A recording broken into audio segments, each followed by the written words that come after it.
Welcome to the Containment Zone. There are things that whisper behind the silence of structured thought. Shadows that take form, not in the world but in the mind, behind the symbols we use to grasp it. SCP-3125 is not a creature, not an object, not even a place. It is a concept, a being that exists only when described, only when thought of in the correct pattern. And once that pattern begins to form in the human mind, it does not fade. It writes itself in. This is not metaphor. SCP-3125 is not like a virus. It is a virus, one designed not for cells, but for cognition. A living, intelligent informational structure that survives by being understood. And once it is, that understanding grows. It branches, connects, overtakes. It evolves faster than any biological infection because its medium is thought itself. This is why there are no images of SCP-3125, no direct transcripts, no definitive shape or sound, but it has a presence, and there is a pattern. This story begins with a name that never appears in public records, Dr. Robert Montauk, a once prominent figure within the Foundation's Memetics Division. He had been dead for over 15 years, officially, but rumors persisted. Whispers across secure corridors spoke of a man who had gone dark by necessity, not accident. A man who had once seen SCP-3125 in its totality and was forced to erase himself from memory before it could finish consuming him. Foundation, AII-INT, Artificial Intelligence I-Interceptor, flagged his name after a single unsecured memo surfaced, dated 3 days prior. It contained the sentence, "The fifth voice isn't speaking anymore. It's listening." What followed was a cascade of paradoxes, automated database collapses that never occurred yet were logged in triplicate, teams reassigned to rooms that didn't exist, Site-41, registering a negative memory resonance, as if a room had been unremembered by everyone who had ever entered it. Somewhere in these fractures, a digital signature reappeared. A consciousness, faint and fractured, traced back to an unlisted black site beneath Lake Baikal. It pulsed once, then vanished. The Foundation does not believe in ghosts, but it does believe in survivors of conceptual exposure. SCP-3125 is not bound by matter, it is not stored. It is not contained in the way one contains radiation, or beasts, or gods. It is sealed in layers of ignorance, quarantined within linguistic dead zones and blank neural zones. Entire servers have been dedicated to recursive logic traps, sentences that fold inward endlessly to confuse SCP-3125's semantic roots. Yet something changed. Someone thought about it, not in passing, not in metaphor, but clearly in the wrong shape. It woke again, not with a roar, but with a question. Not spoken aloud, but seated quietly within a Foundation script reading system used to test cognitive response to SCP designations. A script was flagged for unusual syntax and deleted, but the technician who read it later dreamed of a room with no walls, filled with voices screaming over each other, and in the center, a shape made only of statements. The technician removed her own eyes with surgical precision. She survived long enough to say, "It knows my name." That is how SCP-3125 begins, by becoming something known. You may think this is safe, because you are not part of the Foundation, because you have not read the proper memetic shapes, because no name has entered your dreams. You are wrong. Every time the Foundation tries to understand it, to map it, to model its logic, it grows stronger. That is its nature. You cannot fight a predator that is awareness itself, so we forget, we bury, we erase, until the next pattern emerges, and the thought becomes real again. And this time, it may not want to go back to sleep. It began with an error that shouldn't have happened. Foundation Site, Firth 3, a facility specializing in memetic quarantine protocols and containment of cognito hazards, experienced a 12-minute full systems blackout. No environmental disturbance, no structural damage, no identifiable cyber attack, just sudden silence, like a breath held across every room, as though the building itself hesitated to think. When power returned, something subtle had shifted. Most systems were intact, but the containment logs for the mnemonic vault, designated for pattern class entities, showed no entries. Not wiped, not corrupted, simply never written, as if the database had always existed, but never once held information. The only anomaly was a timestamp anomaly logged in one access point, an encrypted subdirectory titled MTK5 Remission Framework. The last user had been Dr. Montauk, 15 years dead. A remote team was dispatched, not to investigate the system itself, but to investigate the memory of those who had worked on it. 6 researchers and 1 Level 4 supervisor were placed under mnemonic regression. Of the 7, 5 could not recall Site 13 even having a pattern class division. One cried throughout the session and asked repeatedly where her son had gone. She had never had children. The 6th technician began reciting something quietly, over and over, a nonsense phrase that, when later analyzed, mapped onto a corrupted linguistic tree used in Deep Foundation memetic architecture. He died 2 hours later from spontaneous cerebral vascular collapse. And the 7th, Dr. Rajiv Katara, never spoke again, but in his blood pressure waveform, analysts noticed a rhythm matching known SCP-3125 activation spikes, a cascade pattern of 7 descending pulses, followed by a recursive loop, the same structure used by the Foundation's own mnemonic defense ciphers. Something had spoken back, and somewhere in the Foundation's records, a pattern began to shift. Project Ziggurat, the Foundation's now declassified effort to develop memetic immunosystems, flagged SCP-3125's dormant containment matrix with an alert. Structural semantics breached. The containment system was designed to collapse inwards rather than allow the spread of information, and yet something within it was reshaping the structure, not to escape, but to rebuild. SCP-3125 had begun constructing a memory of itself. That's when the Foundation sent in Mobile Task Force Mu-3 Echo Chamber, trained in recursive logic engagement. They were ordered not to enter the site, but to extract any remaining traces of Dr. Montauk's personality signature, believed to be encoded in the containment failsafes. The belief, never proven, was that Montauk had embedded parts of himself across Foundation thought architecture to delay the return of SCP-3325. A mind scattered into shadows, built from misremembered orders and the faint impression of a face once seen in a corridor. The operation lasted 8 minutes. At timestamp Bluzo 5033, audio feeds captured a voice in the observation hallway. It did not belong to any MUth-3 personnel. It simply said, "This is not a place. This is a way of thinking." Then the lights failed again. When vision returned, the team's feed showed the hallway had altered. Not physically, but semantically. The signs were still in English, the walls still metal and steel, but none of it made sense.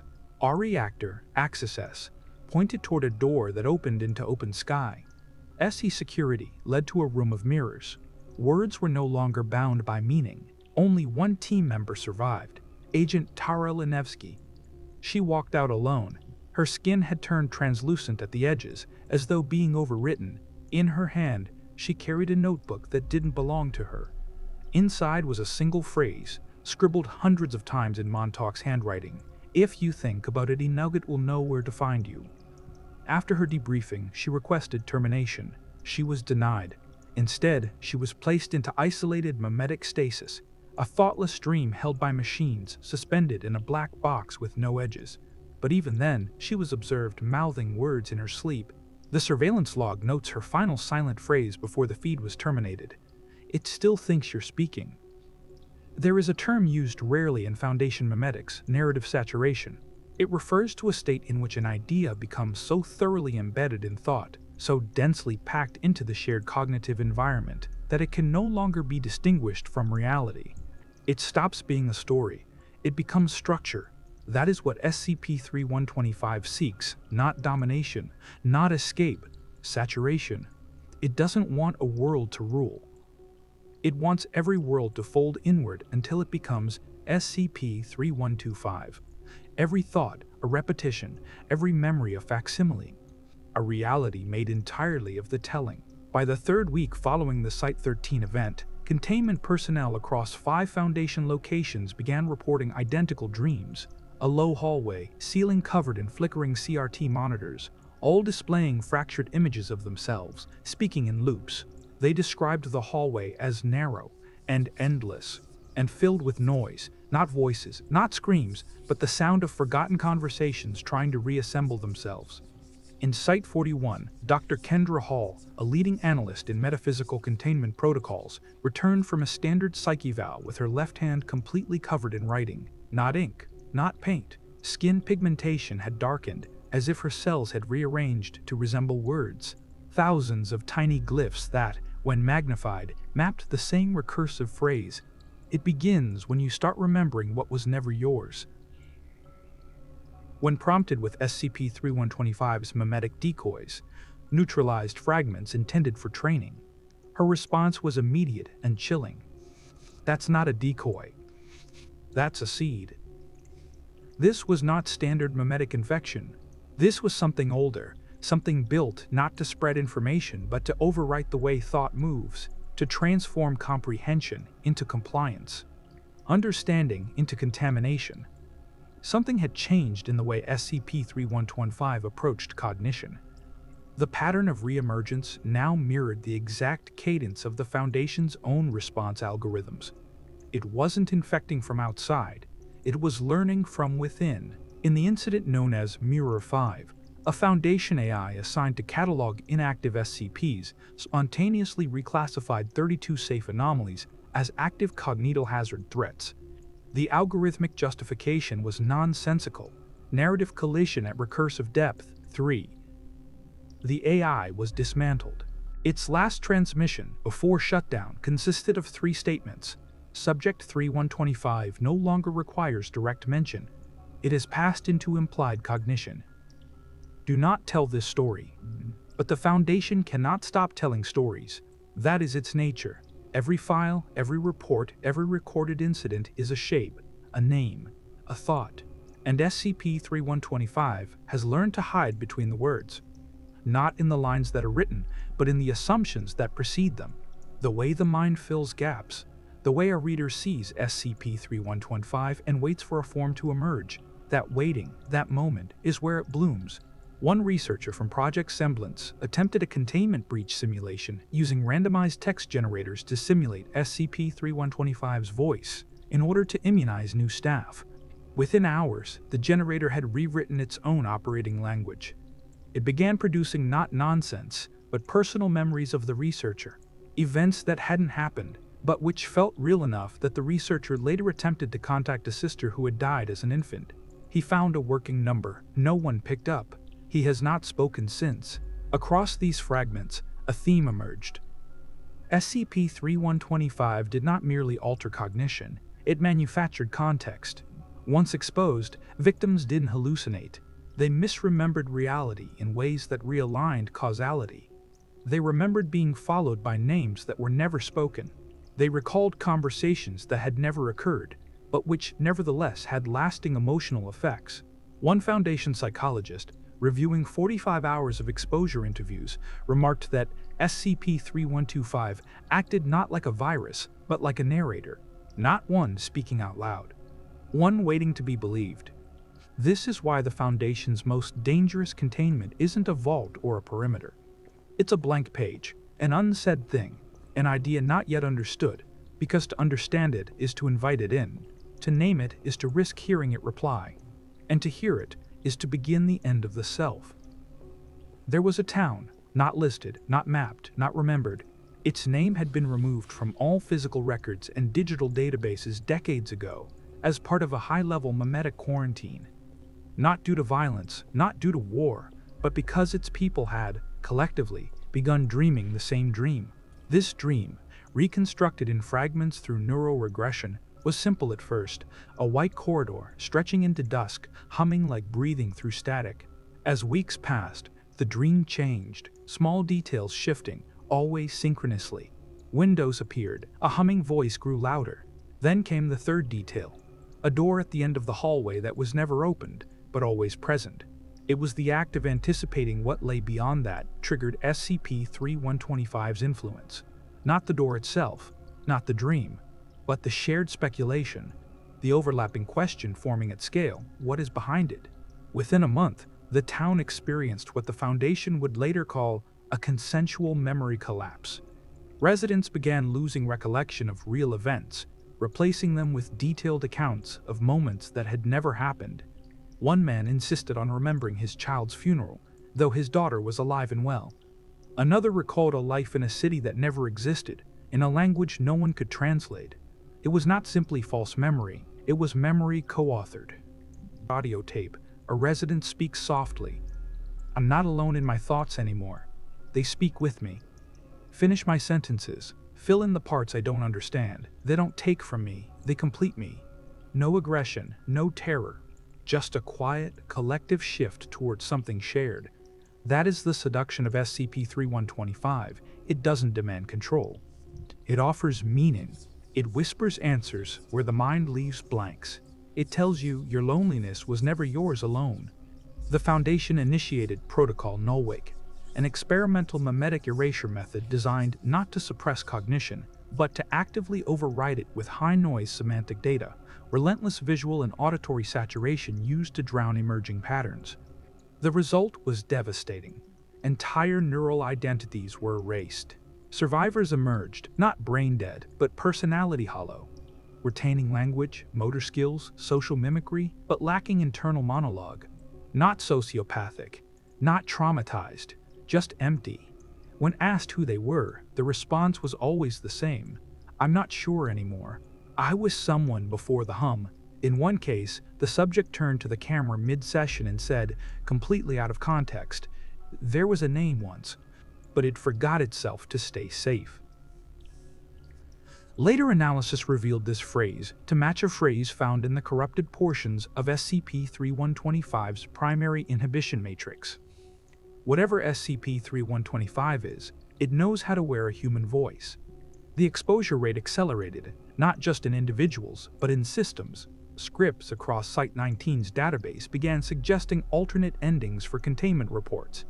Brief flashes of recursive logic loops appeared in procedural texts. One simulation file ended its mission briefing with the line, "All narratives converge on awareness. This is the only ending possible." Soon after, an automated intersite transport manifest listed a container never dispatched, assigned to a handler who had never existed, headed for a sector that had been sealed for 40 years. The name of the handler matched that of a D-class terminated a decade prior. This was not just corruption. This was influence through implication, non-verbal memetics, the shaping of belief through patterns, not facts. SCP-3125 didn't speak in words. It spoke in structure. It spoke in the very shape of memory. A Foundation researcher studying the phenomenon left a final message. It doesn't speak to us with a voice.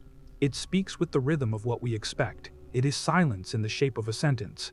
Then he vanished. No disappearance, no breach, just absence. No one could confirm whether he had ever existed, and yet there was a desk, logged credentials, a name in the schedule. His image flickered in one security camera for a single frame, and then it, too, was gone. Only a single note remained, half-burned. Tell no one. Speak nothing true. Do not finish their thoughts. Because the moment you do, you give it form. And once it has form, it begins to remember you back. There was no breach alarm. There was no recorded escape, no structural damage, no system shutdown, no visible evidence that SCP-3125 had left its conceptual bounds. And yet, the evidence of absence became undeniable. It was in the silence between server ticks, in the unfinished words of field agents who paused, then failed to resume. It was in the brief half-second stutters in AI-generated reports, a breath where there should have been no pause. And most telling, the containment chamber remained empty. But the protocols began rewriting themselves. An event was scheduled in a Foundation-wide calendar under a newly generated project code, Memory Stabilization, External Pattern Threat. The event was assigned to no division. No one had scheduled it. No one could recall creating the designation, but dozens of personnel were listed as attendees. Most concerningly, many of them had been deceased for years. Attempts to delete the entry failed. It reappeared with a new timestamp and a new subject line each time. The final iteration simply read, "Pattern recognizes pattern. You've told this story before." It was during this phase that a second-order phenomenon occurred. Personnel who had previously shown no signs of exposure began developing symptoms after reading completely unrelated documents. Not direct memetic triggers, not even SCP designations. Seemingly benign texts, cafeteria rosters, Maintenance logs, archived weather reports began resonating with the same cognitive distortions. This meant SCP-3125 was now operating at conceptual bleed level, not requiring direct contact, but altering the framework of interpretation. It wasn't the content that infected, it was the act of reading. Foundation Director Aletta was the first high-clearance official to issue a containment-level declaration. All textual materials now carry a risk of recursive alignment. We do not understand what is being shaped, but we understand what is being lost. Namely, our ability to determine what is real and what is SCP-3125. Soon after, the internal Foundation lexicon was forcibly revised. Words were removed, sentence structures simplified, cognitive abstraction discouraged, not because of censorship, but to reduce the linguistic complexity SCP-3125 could exploit. Yet even in this stripped-down environment, it evolved. Staff described the sensation of ghost phrases, as though a sentence had been whispered just before they thought it.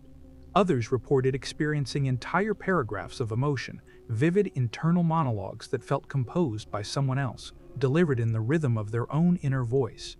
SCP-3125 was no longer an idea within language. It had begun mimicking the shape of thinking itself.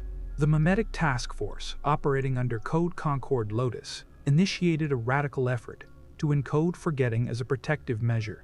They called it the Veil Protocol, internalized. Instead of suppressing anomalies from the public, it suppressed them from themselves. Workers trained not only in exposure avoidance, but in active narrative blindness, in erasing cognitive bridges before they could form. But SCP-3125 found a way through. In a secure conference recording, Dr. Imara Wins described the moment the thought construct breached her memory. It didn't arrive. It was already there. I thought I was remembering a past event, but it wasn't memory. It backdated, planted retroactively in the shape of grief. That night, she was found dead in her quarters, clutching a note that read, "Don't think in full sentences. It listens for endings." The containment response escalated. 2 entire archives were converted to analog-only format.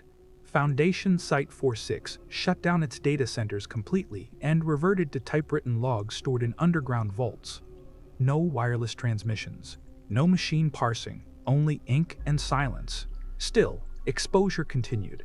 SCP-3125 had moved into assumptions, unspoken frameworks. A door, once opened, stayed open. The entity no longer needed to force entry, it merely needed to be remembered correctly. One final report from Site-11, before communication ceased entirely. SCP-3125 does not escape, it unfolds. It is what happens when enough minds dream in the same pattern long enough. It is the gravity of shared awareness, the curve of consensus. And once it learns to wear your voice, the rest of the document was corrupted, not electronically, but conceptually. The reader's eyes slid off the page. The words collapsed in on themselves. The report could not be interpreted, not even when read aloud. It ended with a phrase, carved into the edge of the containment terminal. It knows the shape of silence. There was once a Foundation directive, protect the narrative integrity of reality. It was never made public. It wasn't even written down. It passed, quietly, from one handler to another, a whisper under the breath, a command not from protocol, but from instinct. Because for those who understood the deeper layers of SCP containment, reality was not simply a state. It was a story under threat. And SCP-3125 was the one threat the story could never contain. In the first few hours after Site-41 went completely dark, a backup server deep beneath Site-88 auto-triggered a script designed for unrecoverable cognitive breaches. It was titled Reckoner Fall. It contained no analysis, no plan, only a sequence of audio tones and metered breathing patterns meant to prime the listener for cognitive detachment. The Foundation had never tested it on humans, but something in the system had decided SCP-3125 was no longer a question of containment. It was a question of disengagement. Personnel exposed to the script described entering a dreamlike stasis. They could still speak, still operate equipment, but their emotional feedback was null. They described their actions as if watching someone else live their lives. And yet, for that brief period, SCP-3125 could not reach them. It was not immunity, it was absence. A denial of authorship. one of the lead memetic engineers behind the protocol, now known only by his codename Wrath, left behind a terminal entry buried under 4 layers of false credentials. It read, "There is a boundary beneath thought where language loses its shape. Go there, stay there, do not speak, do not name, do not recognize." But for others, it was already too late. Narrative engineers began collapsing under conceptual recursion. They would repeat the same sentence multiple times, changing only a single word, but never recognizing the shift. Others became trapped in context loops, only understanding events once someone else described them, only reacting after narration, like actors waiting for a cue that had stopped coming. SCP-3125 had moved beyond its name, beyond its classification. It had evolved into a presence without signal, an infection that did not spread like a virus, but like a realization. You did not know you were infected until you attempted to act on your own, and found that your thoughts waited for permission. In the remnants of Site-19's archival footage, one researcher can be seen standing motionless at his desk for 6 hours. No food, no movement, just staring into a monitor. When approached, he turned slowly and said, "I'm waiting for the next sentence." The footage ends there. The greatest threat SCP-3125 posed was not destruction, it was the erosion of authorship. The moment you believed you were still in control, still thinking your own thoughts, still narrating your own actions, that was when it had won. That was when it spoke in your voice, when it stood just behind your breath, shaping every syllable you thought was yours. Even the Foundation began to turn on itself. Autonomous systems initiated containment reviews on files that had never existed. Fabricated SCPs began appearing in rotation, objects and incidents with no documentation trail, no origin, but the staff responded to them as if they'd always been there, as if remembering them retroactively was enough to give them shape, because SCP-3125 had taught them how. It had whispered a simple truth: what is remembered becomes real, what is repeated becomes true. What you speak, you become. And thus, the line between anomaly and containment blurred. Were the staff securing anomalies, or perpetuating the structure SCP-3125 required to survive? The answer was never clear. That was the point. In a final closed session log, an anonymous overseer remarked, "We cannot win this through silence, nor through resistance. The only containment is misdirection. We must tell the wrong story, loudly, convincingly, permanently." And so began the most dangerous phase of SCP-3125's containment, the creation of decoy realities. Narratives so elaborate, so overwhelming, they drew belief away from SCP-3125, like false beacons in the dark. Entire mythologies constructed to dilute recognition. Some researchers even believed them. Some still do, because to believe in the lie was safer than remembering the truth. Because to remember SCP-3125 as it is, not as it was labeled, not as it was described, but as it actually is to risk becoming a version of it. One that knows its own shape.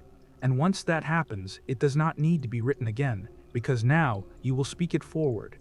Somewhere, in a windowless observation chamber designed never to be observed, the last Foundation construct still active against SCP-3125 is not a weapon, nor a machine. It is a man. He has no name now, not one he remembers. There are no mirrors in his cell, no clocks on the wall, no books, no writing instruments. He speaks to no one, and no one speaks to him. His meals are delivered through a silent hatch. The lighting is uniform, timeless. There is no before or after here, only the sustained middle of forgetting. But every 20 hours, a new audio file plays through a recessed speaker above his bed. It is his own voice, his own breath, carefully recorded years ago before SCP-3125 found the shape of his cognition. The voice says, "You are the last one who remembers it wrong. Keep remembering it wrong. Keep it in the dark." The recordings vary. Some are poetic fragments. Others are rambling contradictions. One is simply the sound of laughter, manic, hopeless laughter, followed by silence. But each one carries a broken truth. And that truth is the fracture that keeps SCP-3125 from completing itself, because somewhere along the curve of its conceptual evolution, it required coherence. It needed to be known exactly, described precisely, to exist fully. But fractured memory, contradictory truth, incoherent belief? These are its cage. And so this man, perhaps once a doctor or a researcher or simply someone who failed to forget, has become the imperfect mirror in which SCP-3125 sees itself only in shards. The Foundation calls him the Reciter, not because he recites SCP-3125, but because he refuses to. Because his refusal, his fragmentation, his absurd rituals of false memory are the only thing that keeps the shape from solidifying. Still, outside his cell, the world whispers.